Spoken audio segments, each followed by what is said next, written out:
Kia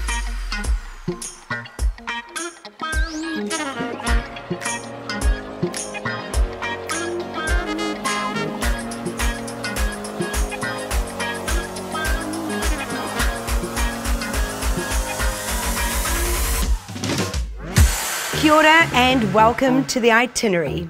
Today we will look at the future of tourism. In our first panel, we jump forward 5 years to 2025. And in our second panel, we will fast forward to the year 2050 to see what the future has in store for our industry. Right now, a post-COVID world does feel futuristic. And with international tourism estimated to take 2 to 5 years to recover fully, we on the Itinerary are interested to know what Queenstown, which is undeniably the tourism hub of New Zealand, will look like in 2025. We want to know how the Queenstown community is feeling towards tourism, what their hopes are for the future of tourism in their hometown, and if any solutions or strategies are in place for the next 5 years. And the best people for me to pose those questions to are with me now. Mayor Jim Bolt and Executive Chair of the Queenstown Chamber of Commerce, Craig Douglas. Kia ora to both of you. Thank you so much for being here on our Itinerary show. Kia ora. Good to be here. Now, really, there's no need for me to ask you about the impact COVID-19 has had on Queenstown because it's certainly no secret. So instead, I'm curious to know about the before and after of community feelings towards the tourism industry. For example, just last year, I remember media headlines about over-tourism in Queenstown. And I wonder, in light of everything that has happened recently, have those frustrations about tourism been replaced with more positive feelings? How's our Queenstown community feeling about things? I'm not even actually sure we ever had over-tourism in our part of the world. There was a lot of talk about over-tourism elsewhere. We were getting to the stage where we had enough that our infrastructure could cope with. But if ever we needed a wake-up call as to how important tourism is to our community, well, we certainly got it in March this year. Well, the vast majority of Queenstown's business has been tourism or something reasonably closely associated to tourism. We have been talking for a long time about diversification of our economy. So the future will see us accelerate, I think, into diversification. But tourism is likely to always be at the heart of our economy here in Queenstown. Has the decline of tourism impacted other industries within Queenstown? Craig, I'll come to you first. Well, again, I think so many of the industry and businesses in Queenstown are associated to tourism in some form. So many of them have. But there are many other businesses that are largely independent of the visitor market. But people have set those businesses up here because this is where they want to be. I think that's part of what our future looks like. People bringing new ideas and new business to Queenstown that isn't necessarily part of tourism, but they're really attracted to this place to come and live and set up their life here and enjoy our lifestyle. Look, I think, as Craig says, tourism is the major part of our business. In reality, there's only two major industries in this part of the world, tourism and construction. And I've always seen construction as the trailer on the back of the tourism truck. So everything's affected. The suppliers, look, if you were employed in New Zealand, in 95% of the cases, it will have something to do with tourism somewhere in the waterfall that comes out of a particular business and into jobs. So look, the whole town is affected. Interesting to see things the way they are at the present time. The domestic market has been pretty good to us, and we are actually seeing some things running a little better than we figured they would. But we're still pretty worried about the next few months. Between now and Christmas time, we expect it to be pretty quiet again. Now, without international tourists, is there enough work for people in Queenstown? Well, that's a really interesting thing because for a while we had massive unemployment. And, look, everybody's aware of the migrant worker problem we had. Just in recent times, it's become a little more difficult to employ good people. There's still unemployed around. But again, as I said before, I am worried about the next few months. What are some of your general thoughts of how migrant workers will feature in the future of our city down there in Queenstown? Look, the town always has survived on migrant workers, and to a large extent, it's one of the attractions of the place, very cosmopolitan. And one of the concerns we've had is that our migrant workers will all decamp back to their home countries, and we're going to be left with a vast shortage when markets do come back again. Yeah, as Jim said, the migrant workforce has been really important in Queenstown. They match a lot of the work patterns and the sort of work that many of our businesses need done in town.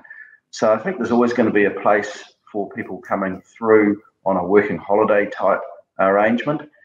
People that have come to Queenstown for an experience that's a bit longer than just a week's holiday or something like that. They might come here for 6 to 12 months, work, earn some money, enjoy the place, and then move on to their next experience somewhere else. And that pattern of work has been something that has worked well for Queenstown businesses for a long time. It partly sort of reflects the partial seasonality we have in some of our businesses. So I think, at the moment, it's something that we're really missing is, we haven't had new migrant or working holiday visa workers arrive for over 6 months now. And it's really starting to show up as a gap in our labour force. From what you've been able to gauge from your community, what would you say they hope to see happen in Queenstown by 2025? Is it a return to how life used to be, or perhaps is it a new, remade Queenstown that is not so reliant on tourism? I think we've talked about finding some diversity in our economy in Queenstown. That's definitely going to be an important part of our future. But tourism is still the thing that we have got the greatest advantage in. Nobody else has got a place like this. This is the space that people want to come to. So tourism is always going to be a big part of what we offer. Diversity, and we're too far from a lot of key markets to get involved in a lot of different industries. But we can implant really good intellectual property businesses into Queenstown, people that want to come here and live in this place and live this lifestyle, and can ship their work virtually to the rest of the world. And we're seeing a lot of interest for that already. It was something that was already happening in our community. The lessons people have learned about working remotely have really paid off for us, and people know now with confidence that they can come and live and work in a place like this and send their work to anywhere in the world. Craig's right on that. We are looking to diversify, but tourism does remain our mainstream economic driver. As you comment as to what the place might look like in the future, my personal view is that international travel is going to become more expensive. A large portion of the world's airliner fleet are being laid up at the present time. Airlines are hanging on by their fingernails for financial survival. Are people going to be keen to get in metal tubes and fly around the world? I think we're going to see lesser numbers flying for a long time. It's going to become more expensive, as I say. Maybe we will end up with a nirvana that we've looked for years, which is a few less tourists spending more money. Are there any solutions or strategies in motion right now that will impact Queenstown in the next 5 years that you both could share with us? The film industry, medical tourism, education and tech are all industries we're interested in bringing here. But changing the economic drivers of a district is not something that's done overnight. It's a little bit of an oil tanker to turn around, and there'll be some years before we get there. But look, you've got to remember that this is quite simply the most attractive part of the world to live in. Full stop. End of story. People will come back here. Yeah, there is a lot of work going on a lot of fronts around the place. I mean, for example, we very quickly formed a working group around business recovery, and we're working on some initiatives at the moment around our very short-term requirement, potentially for some more labour as we go into a peak summer period. We expect our summer peak to be much shorter but sharper than we've experienced in the past. So there could be some real labour force issues around that. So there's a group of us working on, trying to attract Kiwis who might be thinking or might have ordinarily thought about going overseas on their OE to come and have an OE here in Queenstown for a few months at least, if not longer. Now, a recent article featured in Newsroom, written by Victoria University academics, suggested that Queenstown could be a ghost town by 2025, and I'm really interested to hear what you think about that. Jim? Well, it has to be written by an academic, sorry, but that's so far wide of the reality that it's almost laughable. I said before, I think we'll see a few less visitors here in the future. Hopefully they'll have wider wallets. The place will continue to thrive. Craig covered the ability of people to come here and work remotely. We'll see a lot more of that in the future. I've talked about other industries that will come here. There is no shortage of people who will want to come here either to live or to holiday. Look, we know that when the Australian market opens, this is the most favoured destination to visit. We'll see a lot of our Aussie cousins across here. There's more interest in this part of the world from the US than we've ever seen. Yeah, it's not like we've had a natural disaster here. We've still got the assets that make this place what it is. We've still got mountains, we've still got lakes, we've still got the wilderness and the wildlife and the open space. None of that's gone away. The only thing that's changed is people can't get here for a while. So that's just going to build up more and more demand to get here, because people are going to even appreciate more what is special about this place, having been through the experience themselves of being locked down or constrained in their travel. And this is the place that people want to come to. So in 5 years or 2025, I think there could well be a queue at the door to get in. 35 years ago, we didn't know what a bungee was. And look at it now.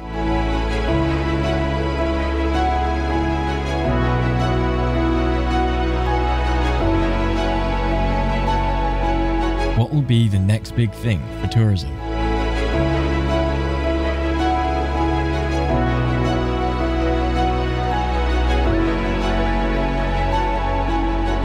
What will the future of tourism look like? What will the future look like? Well, for most of us mere mortals, that will just be a mystery. But for my next guest, it's something he has made a career out of.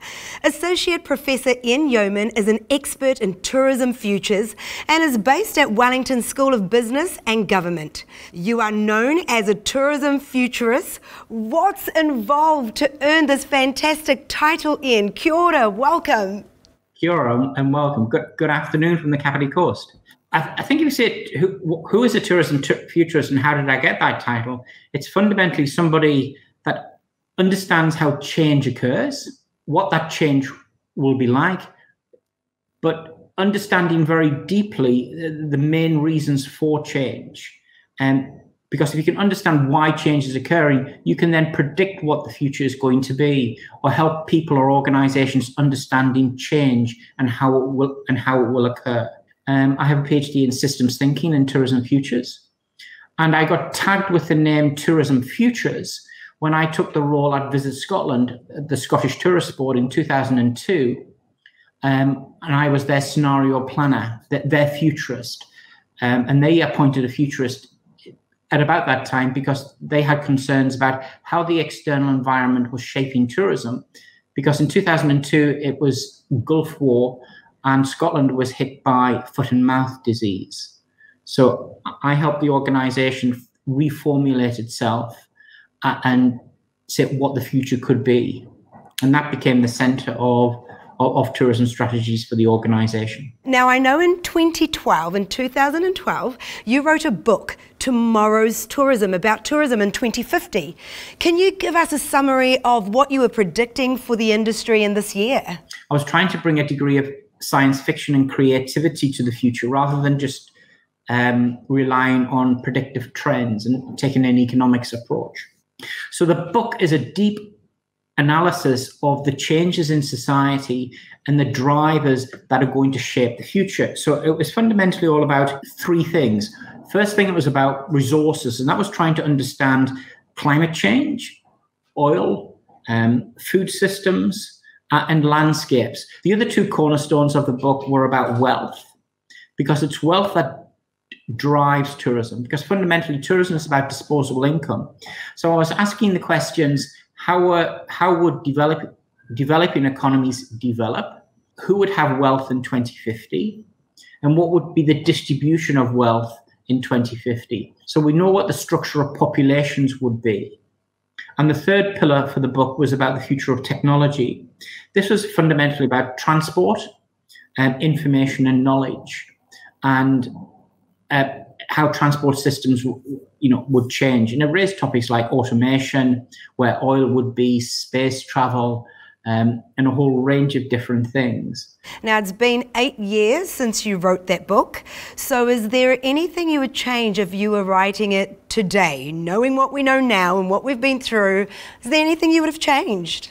I probably underestimated a bit about climate change. That's more prominent today in many of the debates about policy and strategy. Sure.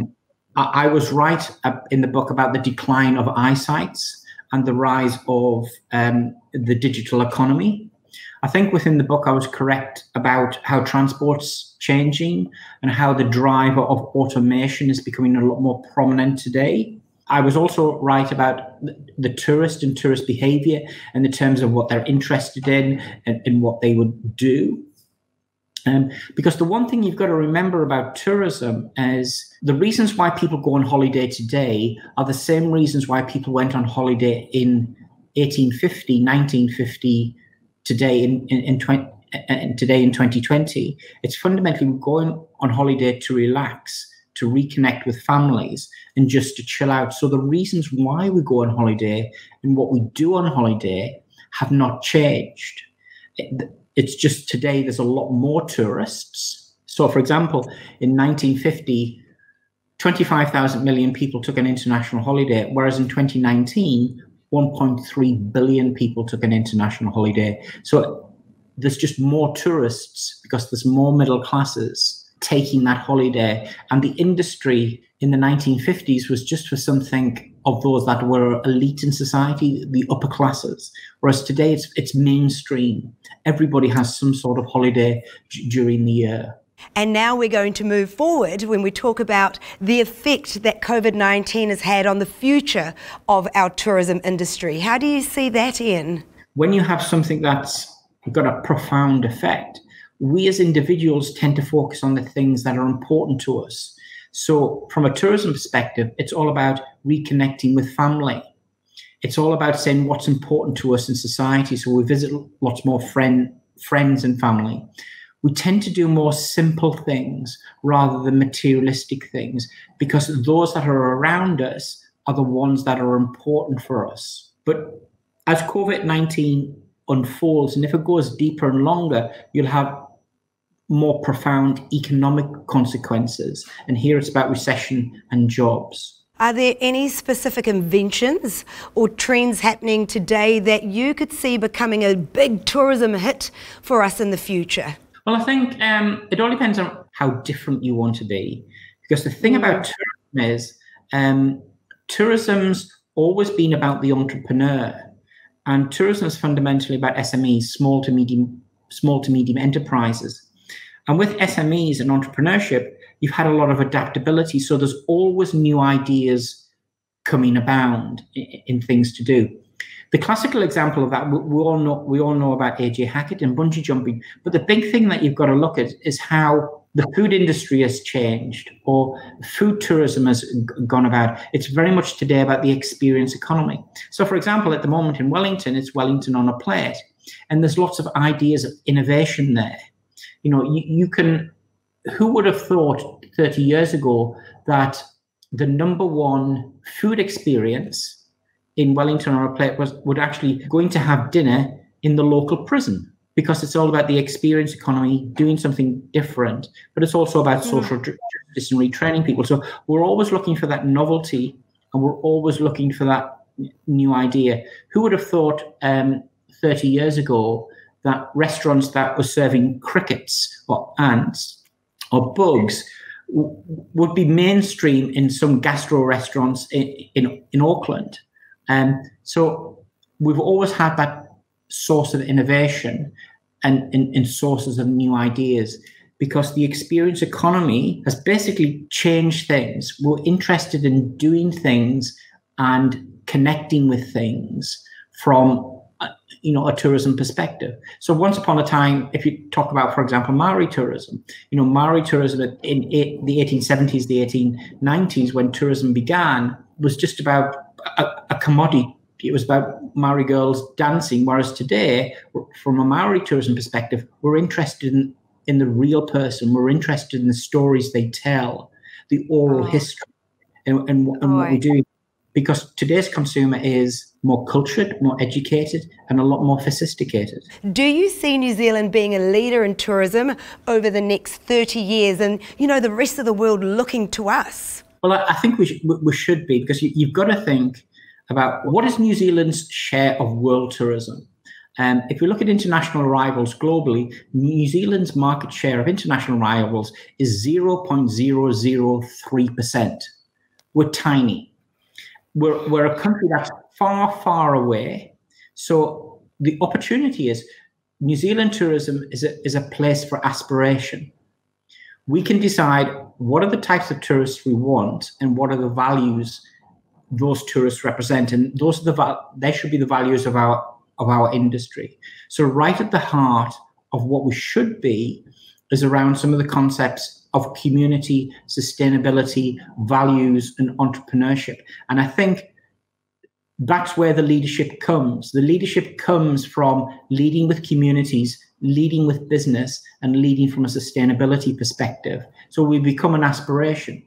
We're not going to be a Disneyland and the world all wants to get here to New Zealand, because we just be overrun. It's about deciding which of the tourists have got value, and it's about us deciding, benchmarking, and leading the world with the best values that are important for tourism. What are your thoughts on how culture will feature and should feature in tourism in 2050, let's say?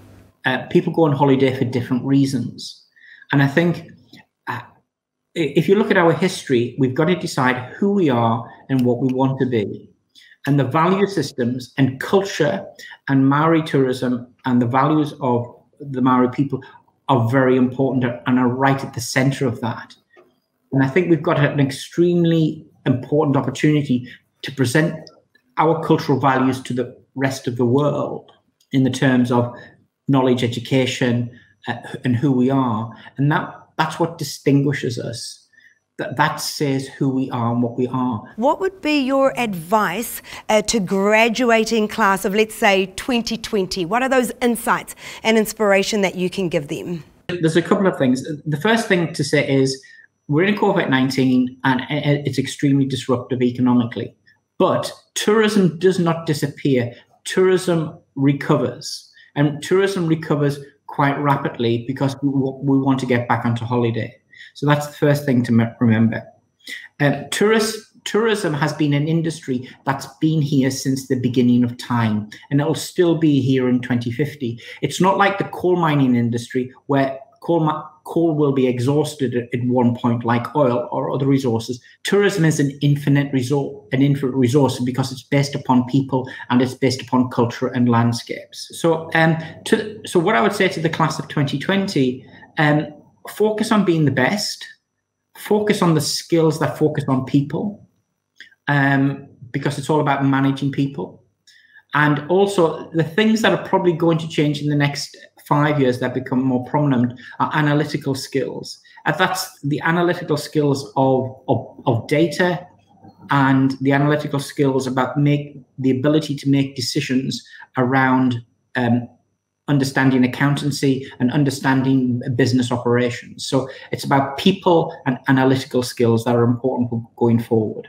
What is a role that you could imagine there being in 2050 that we can't yet conceive in our minds? Maybe in 2050, the concept of the chef is more of a nutritionist because of the value of food in diet. So they focus on a stronger focus on science.